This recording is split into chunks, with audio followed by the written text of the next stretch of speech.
Tonight, Pierre, thank you. We turn now to the storms moving in just as millions of Americans travel for the Memorial Day holiday. There is a rare late season nor'easter now moving right up the East Coast. At this hour, rounds of heavy rain, gusting winds pounding parts of the Northeast right through tomorrow. Lee Goldberg has the forecast and Matt Rivers tonight with the images and what is expected to be a record-setting holiday travel. Tonight, airports coast to coast packed with passengers ahead of the unofficial start of summer. Obviously, there's nothing that you can do about it, but these lines are ridiculous. From Philly to Chicago to Houston to Newark, where after multiple recent air traffic communications and radar blackouts, the FAA has cut the number of flights taking off and landing per hour. Liz McQuillan's on her way to Mexico. I have my fingers crossed and I hope we get there because I want to see my nephew get married. Nearly 54,000 flights booked for today, the most for the holiday period. As always, weather is the wild card, and a brewing nor'easter is threatening airports in the path from New York City to Boston, where hundreds of flights were delayed. A little late in the season for a nor'easter, isn't it? While millions pack the airports, most, nearly 40 million according to AAA, are hitting the road, fueled by low gas prices. The national average, $3.19 per gallon, more than 40 cents less than this time last year. And David, rain and wind across the Northeast causing delays at major airports here at Newark. Roughly 400 delays so far and counting. David. All right, let's get more on this rain and wind, Matt. Thank you. Let's get right to meteorologist Lee Goldberg from WABC right here in New York to time all of this out for us. And Lee, hard to believe we're talking about a nor'easter tonight.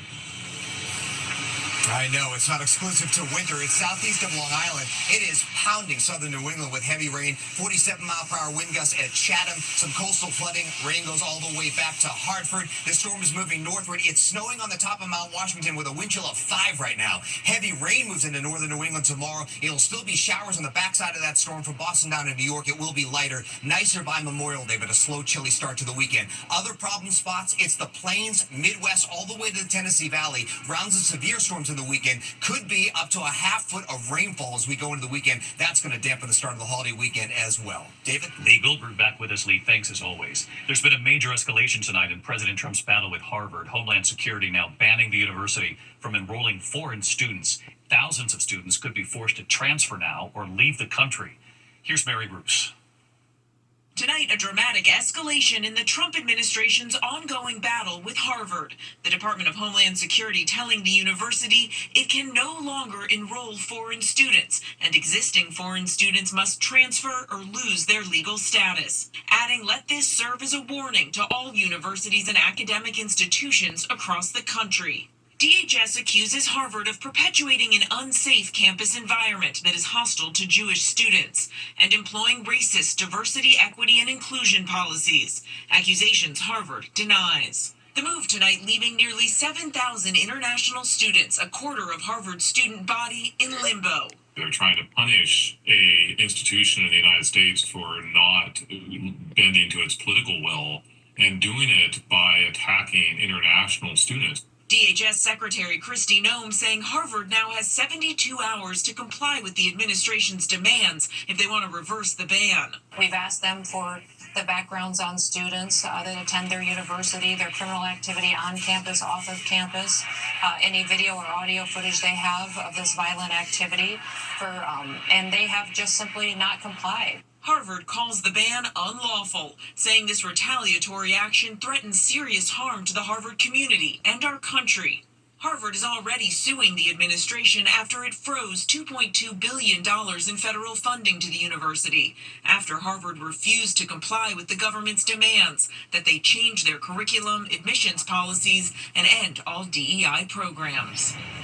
Now it's expected Harvard could challenge this new ban on foreign students. Asked tonight about another court fight with the university, the DHS secretary saying, quote, bring it. David. Mary Bruce at the White House. Thank you, Mary. Now to the dramatic testimony and images. The Sean Diddy Combs Supreme Court deadlocked on Oklahoma's bid to use taxpayer money to fund a religious charter school. The justices voting 4-4, with Justice Amy Coney Barrett recusing herself. The tie vote leaves a lower court ruling in place now, which determined that a religious charter school would violate the separation of church and state. Supporters of the movement vowing to bring another case.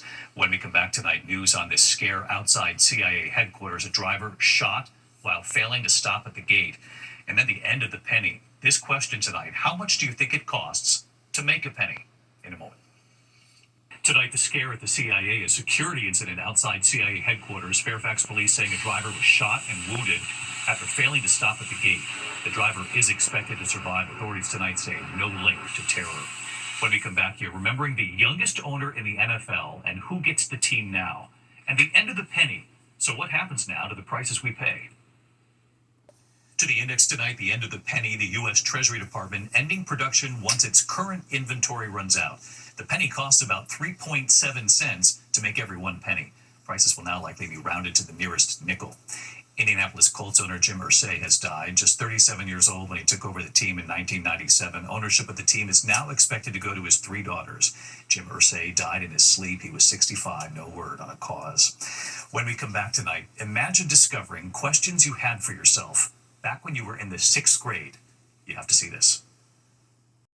Finally tonight, America Strong with graduation upon us. Imagine discovering the questions you had for yourself back in the 6th grade. Tonight here, right in the middle of graduation season, these high school seniors in Chattanooga, Tennessee have done something remarkable. Hey Cannon, this is your 6th grade self. Remember me? I've got a few questions for you. The students at the Macaulay School, an all-boys school, 6th grade through 12th grade, are marking their graduation. They're being interviewed by themselves. Hi Kenji, this is your 6th grade self. You remember me? I have a few questions for you. It turns out it was back in 2018 when they were all in the 6th grade. They recorded messages asking their future selves questions. So tonight, all these years later, they're now answering those questions. Is your favorite subject world history or is it math and science? Not world history anymore. I'm a science guy now. The simple yet profound questions back when they were in 6th grade, now answering them as graduating seniors. What is the biggest life lesson you have learned this far? Try your hardest, no matter what. You'll realize what happens when you don't try hard, so you better do it. You'll end up doing it. What is the biggest life lesson you've learned thus far? Always be kind to others and always love others. The thing I'm gonna miss most is being with this group of guys. It's just a special relationship. The biggest thing that I'll take away Is that reaching out to people is probably the most important step you can take to building friendships. And right here tonight, Hey David, thanks for having us on. the graduating class of 2025, all grown up, and their messages. Ken and Brock. I've been lucky to have 4 really great friends who've shaped me into a good person. If you surround yourself with those people, you're going to do great things. To Kenji Ashford. You should cherish your experiences with everybody that you meet and be really intentional with how you interact and treat people. Ward Ritchie. You should just try to be friends with everybody and forgive and try not to hold grudges. Christian Lawhorn. Stay focused, stay determined and dedicated throughout whatever you're doing, because hard work does pay off in the end. And Will Terrell. Congratulations to all this year's grads. We're rooting for you. Be kind to everyone. Be grateful for what you have. Try your hardest with what you have. And people don't hear it enough. People don't say it enough. So I hope that people take that away from this video. Brilliant idea. Good night.